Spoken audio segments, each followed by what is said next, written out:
পিতা হতে যা কিছু ভূমিষ্ঠ হয়েছে, জন্ম হয়েছে, ওয়ালাদ, সেই ওয়ালাদের কসম নিচ্ছি। প্রত্যেকে বলুন সুবহানাল্লাহ। উলামায়ে কেরাম তাফসীরে বাইজাবি हम वसीरा न বললে এটা তাফসীরে বাইজাবি হলো না।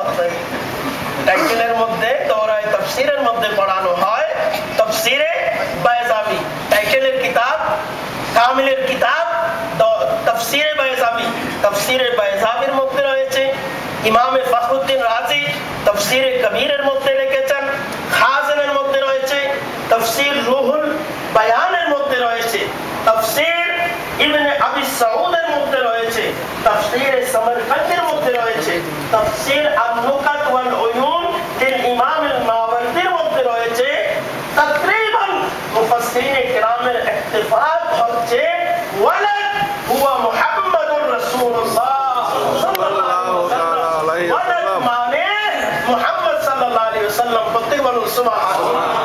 আমি যা কথা বলতেছি তার জিম্মেদার আমি তো আর বাংলাদেশ থেকে এখন আসি নাই এখানে থাকি, বরং আমার জন্ম এখানে।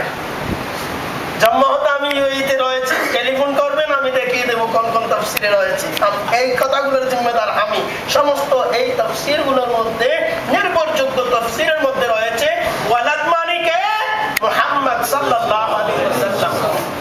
প্রশ্ন জাগে, আল্লাহ তাআলা কোরআনের মধ্যে আমার নবীর নাম তো নিয়েছেন, মুহাম্মাদুর রাসূলুল্লাহ ওয়াল্লাযিনা মাআহুর মধ্যে মুহাম্মদ শব্দ এসেছে আর আমার নবীর নাম নিয়েছেন, এবং ওয়ামা মুহাম্মাদুন ইল্লা রাসূলুনের মধ্যে আমার নবীর নাম নিয়েছেন, এবং সায়াতি মিন বাদি ইসমুহু আহমদুর মধ্যে আমার নবীর নাম আহমদ নিয়েছেন। এখানে এই ধরনের কথা কেন বললেন?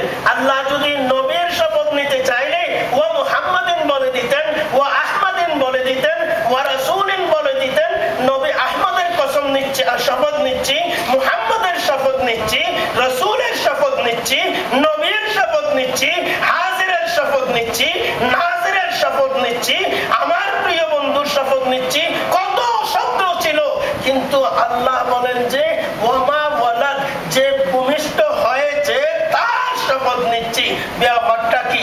এই ধরনের কথা কেন বললেন? এটা হালকা কথা লাগে দেখতে, কিন্তু আসল ব্যাপার হচ্ছে আমাদেরকে আল্লাহ তাবারক ওয়া তাআলা আমাদের দৃষ্টি ফেরাতে চাইতেছে। ওয়ালাদ শব্দের দ্বারা ইশারা করতেছেন যে আমার নবী যখন ভূমিষ্ঠ হয়েছিলেন সেই সময় অতি আমার কাছে গুরুত্বপূর্ণ, বিদায় সেই দিকের ইশারা করে বলতেছি যা ভূমিষ্ঠ হয়েছে তার কসম। প্রত্যেকে বলুন সুবহানাল্লাহ। ওয়ালিদ মানে কে?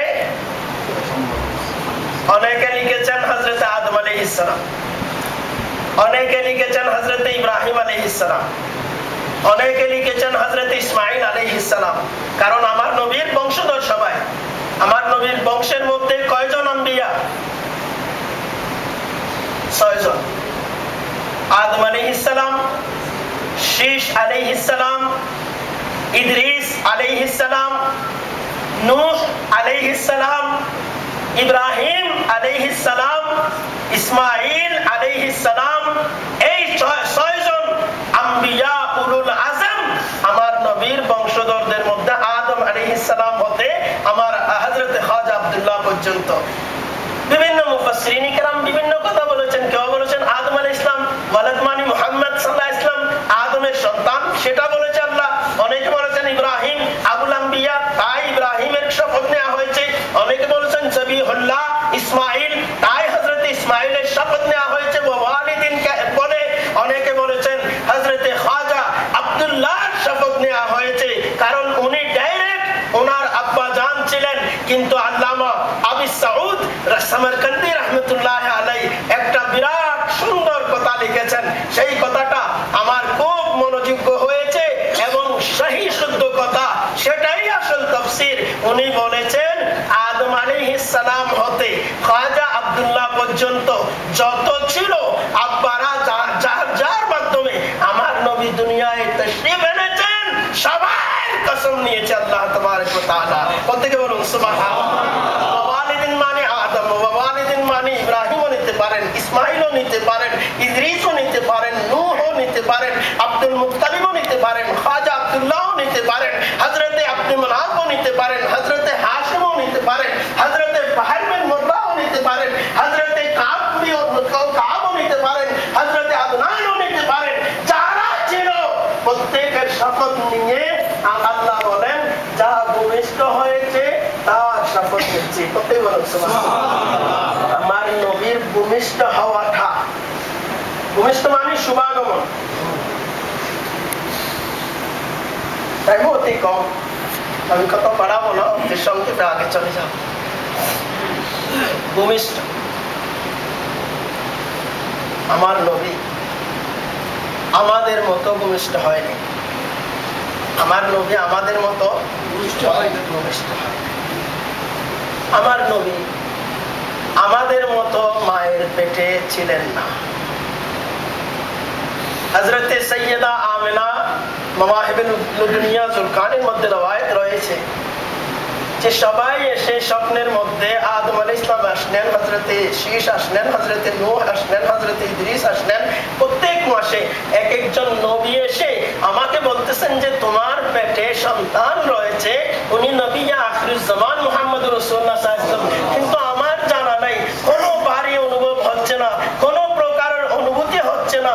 আমি মনে মনে ভাবতাম এই কি ধরনের কথা, কারণ এমনিতেও তো আমার হায়েজ নেফাস ছিল না। হায়েজ নেফাস থাকলে, হায়েজ থাকলে বুঝতে পারতাম যে হায়েজ বন্ধ হয়ে গিয়েছে। হয়তো এই কথা সত্য, মনে রাখবেন আমার নবীর আম্মা জান হযরতে আমিনারও হায়েজ আর নেফাস ছিল না। আমার নবীর কলিজার টুকরা সন্তান মেয়ে খাতুনে জান্নাত ফাতিমাতুজ জাহরা রাদিয়াল্লাহু তাআলা আনহারও হায়েজ আর নেফাস ছিল না। প্রত্যেকে বলুন সুবহানাল্লাহ। হযরতে ইমামে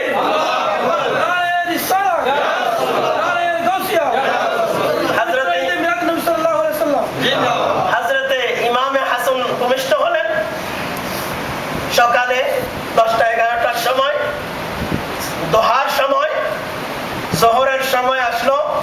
খাতুনে জান্নাত নামাজের জন্য দণ্ডায়মান হয়ে গেলেন। হযরতে উম্মে সালমা এসে জিজ্ঞাসা করতেছেন, ইয়া রাসূলুল্লাহ আমার শরম লাগতেছে, একজন নবীর মেয়ে, উনার যদি হায়েজ নেফাসের মাসলা জানা না থাকে তাহলে কেমন হবে? আর আমার শরম লাগতেছে, আমি ফাতিমাকে কিভাবে বলবো যে একজন নবীর মেয়ে হয়ে নেফাস ছিল না? আমার নবী বলেন, উম্মে সালমা পরেশান হওয়ার, চিন্তিত হওয়ার দরকার নাই। আমার আম্মাও হায়েজ নেফাস হতে পাক ছিলেন, আমার বেটিও হায়েজ নেফাস হতে পাক।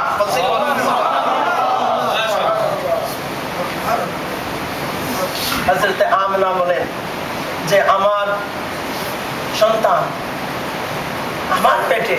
আম্বিয়ায়ে কেরাম স্বপ্নের মধ্যে বলতেছেন আমার জানা নেই কোনোবারই। হ্যাঁ, কিছু নিদর্শন আমি পেতাম। আমি যখন কংক্রিটের মধ্যে পাথরি জায়গায় কদম রাখতাম, পাথরগুলো মনের মতো নরম হয়ে যেত। আমি যদি রৌদ্রের মধ্যে বের হই, রৌদ্রের সহ্য হতো না যে আমার নবীর আম্মার উপর গরম রোদ পড়বে। মেঘ এসে যেত আমাকে ছায়া দেওয়ার জন্য, মেঘ এসে যেত। আমি কোন পাথরের কোন জায়গা দিয়ে হেঁটে গেলে অনেক সময় পাথর হতে আওয়াজ আসতো, আসসালাতু ওয়াসসালামু আলাইকা ইয়া রাসূলুল্লাহ। এই নিদর্শনগুলোর দ্বারা আমি মনে মনে মানতেছি যে হয়তো আমার পেটের মধ্যে কেহ আছে, না হয় আমার সাথে এগুলা কি হচ্ছে, কিন্তু আমার অনুভব হয় না। কারণ আমরা মাটির তৈরি, মাটির মধ্যে ওজন আছে। মায়ের পেটে যখন আমাদের শরীরটা তৈয়ার হয়েছে, সাথে সাথে আমাদের ওজনও এসে গেছে। 2 kilo, 2.5 kilo, 4 kilo, 3 kilo, 4.5 kilo পর্যন্ত বাচ্চারা মায়ের পেটে ওজন নিয়ে থাকে। সেইগুলা আম্মার জানা থাকে, আম্মার অনুভব হয়। 2 কিলো একটা বাচ্চা পেটের মধ্যে থাকলে ওনার অনুভব হবে না যে 2 কিলো একজন কিছু আমার পেটের মধ্যে রয়েছে। আমরা মাটি, পানি, আগুন, বাতাসের তৈরি বিদায় আমাদের ওজন আছে, আমরা বাড়ি। আমার নবী সৃষ্টি, ওনার ওজন ছিল না, বিদায় হযরতে আমেনা অনুভব করতে পারলেন না যে আমার পেটে কেউ রয়েছে। প্রত্যেকে বলুন সুবহানাল্লাহ। আমার নবীর হাদিস মাওয়াহিবুল দুনিয়া জুলকানিতে রয়েছে, মুসান্নাফ ইবনে আবি শাইবার মধ্যে রয়েছে, ইমামে বাইহাকি দালাইলুন নবুওয়াতের মধ্যে রওয়ায়াত করেছেন। আমার নবী হযরত আব্দুল্লাহ ইবনে আব্বাস রওয়ায়াত করেন, আমার নবী ইরশাদ করেছেন,